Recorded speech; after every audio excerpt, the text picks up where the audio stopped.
All right, guys, we got this. Let's go. Gun white trip sweep. Pros X go. On one. Ready? Ready.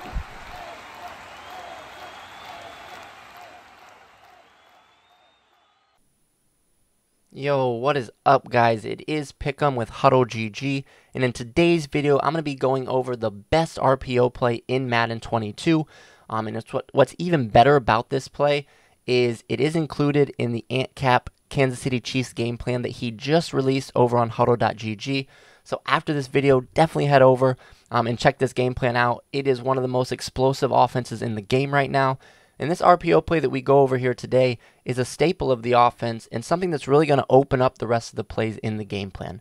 So again, after this video, head over to HuddleGG, check this game plan out. It is really going to take your offense to another level. Okay? And again, as I stated, it is in the Kansas City Chiefs playbook that we're in. This play will be in a few other playbooks, but I think the other options of plays that we have that AntCap goes over on the website is what makes the Kansas City Chiefs playbook the best for this. But again, the formation we're going to be in is trio offset weak. Okay? And the play is RPO read bubble. Now, the thing that's so great about this play is we can really run it against any defense in the game, right?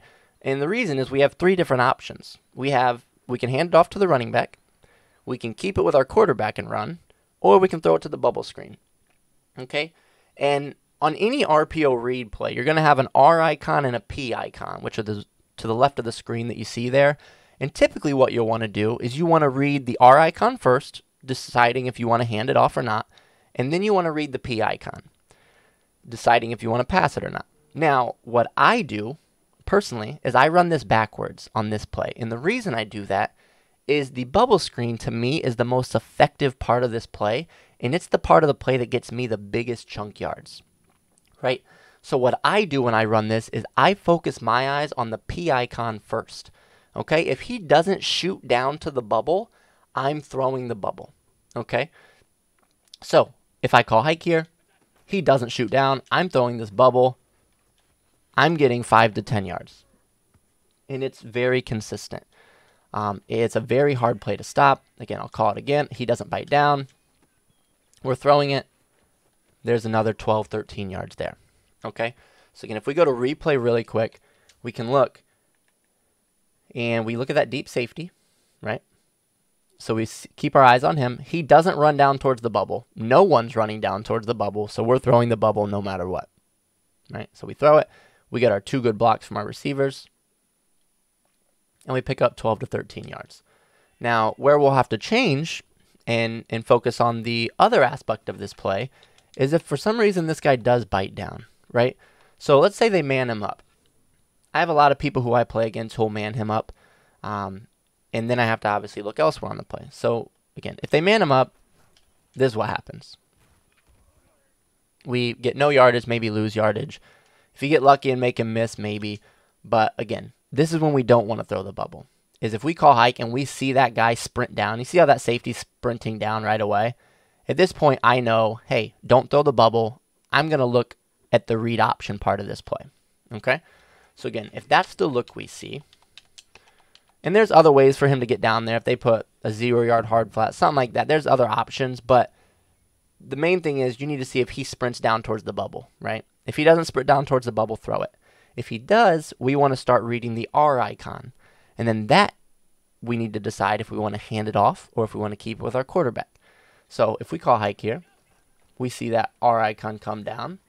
We didn't get a good block there from our outside receiver.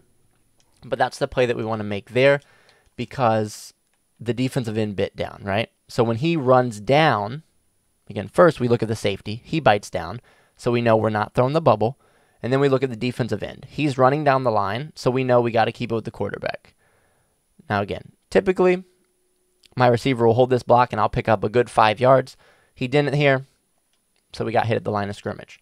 But if we do that again, the safety's going to bite down on this play. We got to focus our attention on the read icon then after that, right? So there you guys can see, and especially if you have escape artists, it's even more dangerous because you can get out there and run quickly. But you can see on this play here, we look at the safety. He bites down towards the bubble. So now we have to look at the defensive end. He's running down the line, so we know we keep it with our quarterback.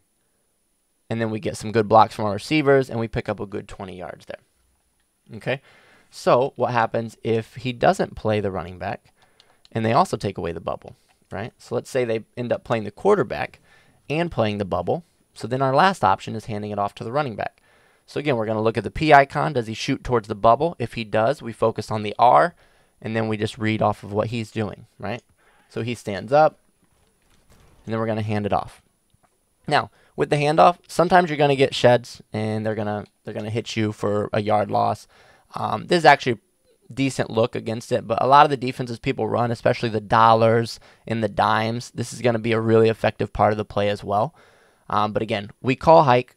We see the safety bite down, and so we know at this point we want to look at the R icon, which is the defensive end. He stands up. See how he stands in place?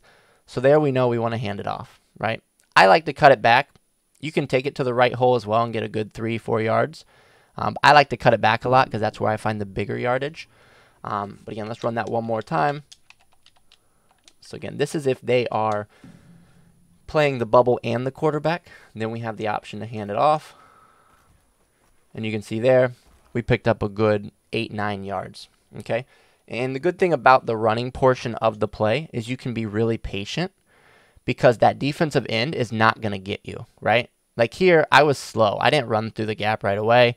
I like hesitated. I could have cut back left, but I wanted to get the guaranteed yards right over here. Okay, but you can see you have two options here, right? When you hand it off, you can go to the right side, or you can cut back left, and you can see there's no help deep, right? So if you cut it back left here and they don't get a shed, you can take it to the house. So again, this is one of the best plays in the game. I really mean that.